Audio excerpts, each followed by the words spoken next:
नमस्कार, लीनाज रेसिपी मराठीमध्ये तुमचे खूप खूप स्वागत करते। आज मी तुम्हाला झटपट अशी वडे बटाटे सांडग्यांची भाजी दाखवत आहे। खानदेशातील फेमस अशी भाजी दाखवत आहे। चला रेसिपीला सुरुवात करूया।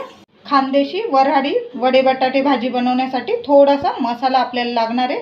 इथे मी सुकं खोबरं घेतले, पण भाजून नाही घेतले, असंच घेतले। अगदी लहानसा तुकडा असे बारीक काप करून घेतले। थोडासा आल्याचा तुकडा घेतला, अगदी लहान। थोडासा लसूण। आता हे आपल्याला दळून घ्यायचे मिक्सर मधून। आपला खोबऱ्याचा मसाला छान वाटून घेतले, बघू शकता। उरलेला मसाला तुम्ही दुसऱ्या भाजीला पण वापरू शकता। मी थोडासाच प्रमाणात केलाय। तुम्ही असा मसाला महिन्याभरासाठी किंवा 15 दिवसासाठी पण करू शकता। यात पाणी काहीच नसतं, म्हणून हा मसाला छान टिकून राहतो। कढईत 1 चमचा भरून तेल टाकते। इथे मी वाटी भरून सांडगे घेतले, खानदेशातील सांडगे, बघू शकता। आता सांडगे आपल्याला छान तेलावर परतून घ्यायचे।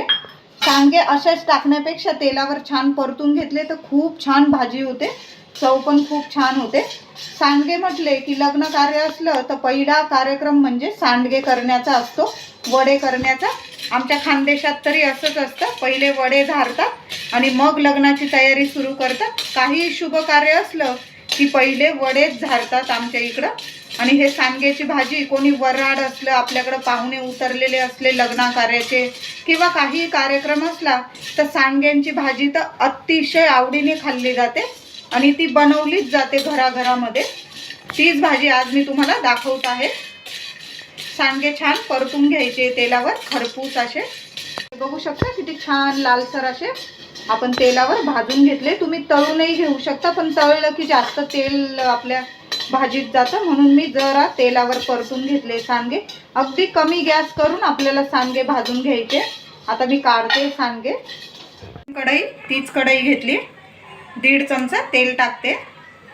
तेल जरा जास्त लागतं ह्या भाजीला, पण तुम्ही कमी पण तेलात करू शकता, छानच होते ही भाजी। तेल छान गरम झालं की अर्धा चमचा मोहरी आणि अर्धा चमचा जिरं छान तडतडू द्यायचंय, खमंग फोडणी झाली पाहिजे। 1 कांदा बारीक कापून घेतलाय, चांगला बारीक कापला की छान होते भाजी। छान तेलात परतून घ्यायचंय, जरा गुलाबी होतोर, छान गुलाबी होतोर परतून घेतलाय। थोडासा हिंग टाकते, 1 चमचा लाल मिरची पावडर। आपले सांडगे तिखटच असतात म्हणून जरा बेतानेच मसाले टाका। 1 चमचा घरातला काळा मसाला, पाव चमचा हळद, चमचा धना जिरा पूड। टाकलेले मसाले जरा तिखट आहे म्हणून मी जरा कमी कमी टाकलेले। तुमचे मसाले कमी तिखटाचे असतील तुम्ही मसाल्याचं प्रमाण वाढवू शकता, आवडीनुसार घ्या मसाले। आता मसाले छान तेलात परतून घ्यायचे आपल्याला। मसाले छान तेलात परतल्यानंतर आपण जो खोबऱ्याचं वाटण करून ठेवलेले कोरडं वाटण ते टाकणार आहोत। खोबऱ्याचं वाटण पण छान तेलात परतून घ्यायचं आहे आपल्याला, तेल सुटोस्तो। खोबऱ्याचं वाटण टाकल्यानंतर 1-2 मिनिटं तरी छान परतून घेतले, छान तेल सुटू द्यायचे, कारण आपण खोबरं भाजलेलं नव्हतं, असंच टाकलेलं वाटायला, म्हणून खोबरं छान भाजून घेतलेलं आहे याच्यात मसाल्यामध्ये। आता मी 1 मोठा बटाटा असा कच्चा घेतलाय, कापून ठेवलाय असा फोडीमध्ये, तो टाकते याच्यावर। आधी बटाटे टाकायचे आपल्याला, छान मसाल्यावर परतून घ्यायचे, कारण वडे शिजायला जास्त वेळ लागत नाही, बटाटे शिजायला जरासा वेळ लागतो, म्हणून बटाटे आधी टाकले आपण मसाल्यावर। बटाटे छान परतून घेतलेले। आता इथं मी 1.5 ग्लास पाणी टाकते। तुम्ही कितपत रसा खाणार आहात भाजीला तेवढं पाणी तुम्ही वाढवू शकता। मी 1.5 ग्लास पाणी टाकलेलं आहे। आता चवीनुसार मीठ, सांडग्यांमध्ये पण मीठ असतं म्हणून चवीनुसारच मीठ टाकायचं। बघा आपल्या भाजीला किती छान तर्री आलेली आहे, अजून उकळी फुटली पण नाहीये, त्याच्या आतच तुम्हाला दिसत असेल अगदी तर्रीदार भाजी झालेली। वऱ्हाडाचं घर असलं म्हणजे, वऱ्हाड म्हणजे पाहुणे, ज्या घरात लग्न कार्य असतं त्या घरात भरपूर असे पाहुणे आलेले असतात, त्यालाच वऱ्हाड असं म्हणतात। आणि ही वऱ्हाडी भाजी म्हणजे त्या पाहुण्यांसाठी केलेली जी भाजी असते वड्यांची सांडग्यांची, तिला वऱ्हाडी भाजी म्हणतात। आपल्या भाजीला छान उकळी आलेली। आता मी गॅस जरा बारीक करते, आधी आपण बटाटे शिजवून घेणार आहोत। अगदी 2च मिनिटं बटाटे शिजवायचे, मग आपण यात वडे टाकणार आहोत।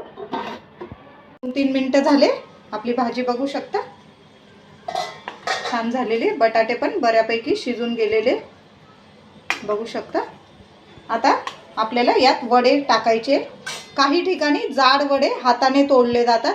खानदेशात असे गाळणीवर, जी आपली गहू गाळायची गाळणी असते त्यावर वडे तोडले जातात, म्हणून हे जरा वडे शिजायला कमी वेळ लागतो. जे हाताने वडे टाकतात त्या वड्यांना जर असं जास्त वेळ शिजायला लागतो, म्हणून तशा प्रमाणात शिजवा वडे. वडे छान हलवून द्यायचे. आता वडे टाकल्यानंतर कधीच झाकण पक्क लावायचं नाही आपल्याला, असं पळी ठेवून द्यायची आणि मग अर्धवट झाकण लावून आपल्याला वडे शिजवून घ्यायचे. 1 मिनटंच मी वडे शिजवते. 2-3 मिनटं झाले, बघू शकता आपली भाजी. हे वडे शिजायला जास्त वेळ पण नाही लागत, अगदी झटपट शिजतात. भाजी करायलाच मुळात 10 मिनटाच्या आत तुमची भाजी तयार होऊन जाते. आपले बटाटे पण छान शिजून गेले, बघू शकता. आता वरून मस्त अशी कोथिंबीर पेरायची आहे भाजीवर. आपली भाजी एकदम छान तयार आहे, अगदी झटकीपट होते आणि चव म्हणाल तर 4 घरांना वास जाईल. सगळे विचारतील तुम्हाला कुठली भाजी केली आहे. अशी भाजी आपली तयार होते बघा. मी तुम्हाला मस्त अशी वडे बटाट्यांची चमचमीत भाजी दाखवली आहे. खानदेशात तर प्रत्येक घरात ही भाजी बनवली जाते. असं काही नाही की घरात वऱ्हाड आल्यावरच ही भाजी बनवली जाते. अगदी घरात काही भाजी नसेल तर तुम्हाला स्वयंपाकाचा पण कंटाळा आला असेल तर ही 10 मिनटाच्या आत भाजी तयार होऊन जाते. पोळीबरोबर खा, भाकरीबरोबर किंवा भाताबरोबर, कशाबरोबर पण ही भाजी अप्रतिम लागते.